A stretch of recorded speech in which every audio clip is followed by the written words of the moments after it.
Coach, opening statement on this past Saturday on the Lumberjacks.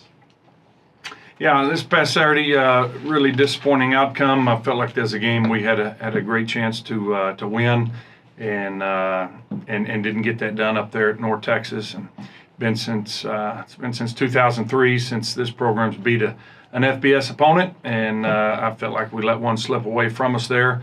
Very, very pleased with the way we played, the way we conducted ourselves, the way we competed. I think, hats off to those guys that because they laid it all out there and played really, really hard for 60 minutes. But, 60 minutes is over and they keep scoring that game, and we didn't have what we needed to win the game, and that's frustrating. I felt like, just when it was over, I think the feeling in the locker room was like, dadgummit, we let one go. We could have, should have, and didn't do it. I thought we outplayed them. I thought we out-hit them, but they out-executed us, and that's a tip of the hat to those guys at North Texas. They deserve the win. Tip of the hat to those coaches and the job they did getting their guys prepared. Because they, in the long run, made more plays than we did, and therefore deserved and earned that victory. But just frustrating because we felt like going into it we could compete.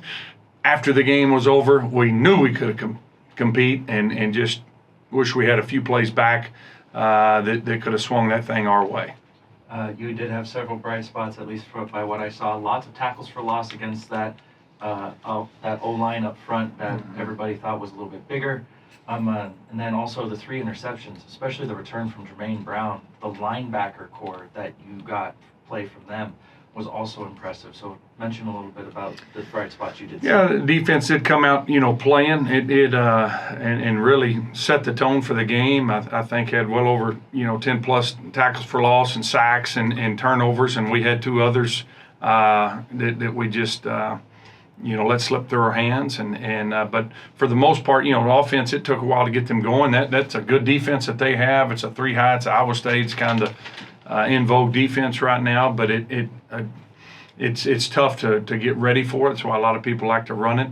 And so while it took our offense a little while to get going, the defense really carried the load and played well. It's just explosives hurt us on defense, giving up a big touchdown in a 1 high look and just a couple big plays here and there, the big run there at the end when we've got a chance to get off the field on 3rd down. And so it was almost a great performance by the defense, just like we almost scored a bunch of big balls on them. We were behind them 3 or 4 times. That's what I told the guys in the locker room after the game. This is a game almost. We almost did this, almost did that. Well, almost means you didn't, and we didn't get the job done. But there were some bright spots, and especially defensively there, and then offensively, we had our chances and just didn't convert. We had 6 shots that we felt like were touchdown plays, and we were 0 for 6 on those, and that hurt. I think the game also came down to 4th downs. I mean, 3rd down, we were great on 3rd down defense, but so were they. And so I think we were 3 of 14 on 3rd down. They were 3 of 16, something like that. But it came down to 4th downs, and they were 2 for 2 on 4th down, one of those being a touchdown, and we were 1 for 6. And so that hurt us there. So almost means we didn't get it done. Turn over to the media. Yeah, and obviously, Coach, start Southland Conference play, got McNeese. What do you know? What do you expect from them? What do they do best? Yeah, they are much improved. They have really loaded up on some transfers. I think over 30 total transfers. I think 23 or 4 of them are FBS Division I transfers, and so they've really redone their roster and bolstered their roster. Got some really, really good players. Their quarterback played for a national championship last year, and is a big, strong runner and a good thrower, and so they're competing. They should have beat Tarleton the first week of the season. Let that one slip away from them. They're late, beat Southern, and then obviously played A&M this past week. So it's going to be tough. This is a long-standing rivalry with the old Cowboys and Lumberjacks, and so it's going to be fun to go back down there and into that environment. And I expect them to have a great crowd, and we're all playing for the same championship on Saturday night, and so kicking off conference play. So we'll get their best best game, and hopefully they get our best one as well. Yeah, anyone from your squad that you're looking to step up for this week? I think we've got to improve and get better. And we won that win this past week. It's a great environment to play in, and great long time. Texas High School Hall of Fame coach. He said one time, you either win or you learn. And so hopefully we've learned something about ourselves this past week. I know this. We've got confidence in ourselves, and that's what hurt. That's why ain't nobody in a good mood today, because they're confident in what they can do and what they should have done Saturday and didn't get done. And so now it's going to be take that emotion and apply it, and we've got to get better and learn from our mistakes and be better Tuesday, Wednesday, Thursday to earn a chance to get a W Saturday down there in Lake Charles. And so, but offensively we got to play with better poise. We've got to execute better, not just on critical downs. Those are the ones everybody wants to talk about. The fourth down plays or the big shots. But there's so many plays in there that we could have executed better. And defensively, it's the same way. They played well. There were some big turnovers, but you've got to execute. We played 97 snaps of defense, and I think executed very, very well on, probably 93 or 92 or 3 of them. And you take a test, you're going to be excited with that. Hey, I made an A. But, it's those 4 or 5 explosives that allowed them to have 35 points and get the W. So those are things we've got to improve on this week. How about health-wise? How y'all doing? Healthy as a horse, baby. I feel great. No, I think we came out of that one fairly healthy, and unfortunately, they didn't. In a shout out and prayers lifted, for Juwan Price, their great tailback, and had the great kick return against us, and had a major injury there, and also a big shout out to some unsung heroes. Casey Fassett and our sports medicine team, they were right there on the spot with that injury, did a great job.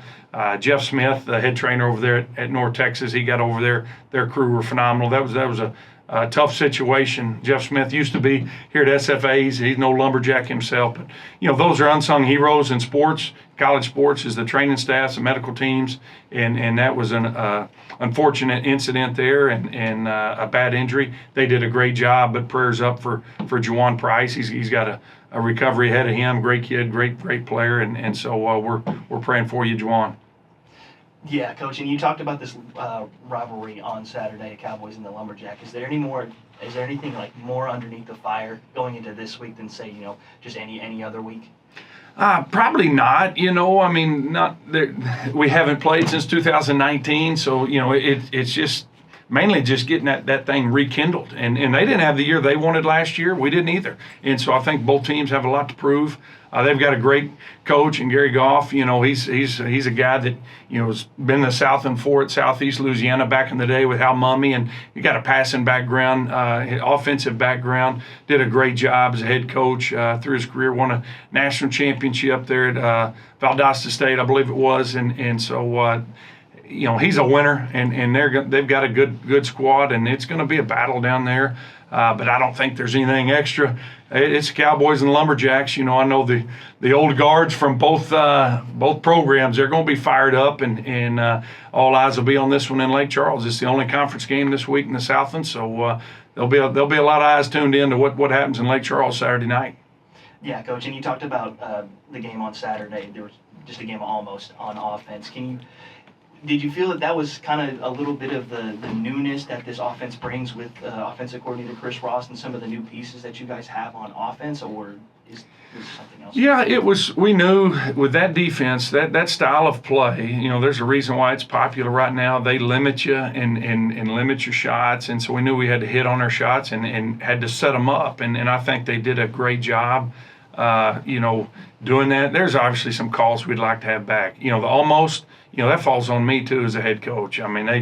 We've got them. After we went for it on 4th and 1 and didn't execute, and we had a chance there twice to extend that lead to a 2-score lead, go in the half, and then come back and get the ball, make it a 3-score lead. And we play to win. We're going to coach to win. And so if you can't make it on 4th and 1, which we failed twice, if you can't execute on 4th and 1, you don't deserve to win a ball game, in my opinion. And so after that, we come down and we've got them on 4th and 9, and they make a good call, and we get a penalty, and there's 20 seconds left. They're on the 28-yard line, and I'm sitting there like, I need to call timeout. I need to call timeout and settle our defense down. And guess what? I didn't. I got 2 timeouts. You know what I did? They did nothing for me. I should have called timeout. That was an almost moment by this guy, and so that's kind of what it was throughout that game. It almost means you didn't, and therefore they caught us and scored and kind of took the momentum there. But back to your question at hand, offense, we had our shots, and I mean we're 6-7 yards behind them. We just miss. We don't execute. We had the plays, on some of those fourth downs, and we just didn't finish, and so that comes back to poise. But I do think they will continue to get better. We need to continue to play well on defense the whole game and play complementary football. That's what complementary football is, what you saw in the first quarter. Okay, we weren't rolling yet on offense. We didn't make a single first down in the first quarter, and they did. But yet our defense made plays, and you look on the stat sheet, they completely dominated it. But it's 14-10. That's complementary football. There'll be another time this year when defense is on their heels and not getting the stops that they need. Offense has got to be complementary and put points on the board. That's what complementary football is. That's what great teams do. And so it was good to see that. And we're going to get better week in, week out. So I look forward to this week. Hopefully we've learned some lessons and we improve, and we got a chance to get down there and get to 1-0 in conference play in Lake Charles. Big thing for mentioning. Week 1 of the NFL, or for the NFL season, concludes tonight. If I remember correctly, kind of last Monday year. Night Football. Monday Night Football. Xavier Gibson. Xavier Gibson. But just talk about the 3 Lumberjacks in the league, and then I'm sure you will be watching tonight, right? You bet. Nay, it worked out good for us last year when we had the watch party, and he broke the internet with that kick return. I think he's scheduled to be the starting slot receiver there with Aaron Rodgers. And I talked to him just a few days ago and had a great camp, and he's healthy and ready for a big year. JFM's doing big things there with the Broncos, and BJ's still on the road to recovery, getting better. He's working out now and recovering from that heart attack seizure that he had. It was a tragic deal during the summer. So all 3 of those guys are doing really good. I think all of Lumberjack Nation will be tuned in tonight to watch Xavier see if he can break the internet again and win another big one on Monday Night Football. Jacks versus McNeese this Saturday in Lake Charles. First Southland game back in the Southland for the Jacks. Coach, thanks for the time. Ready to get it kicked off. Thank you. Axum.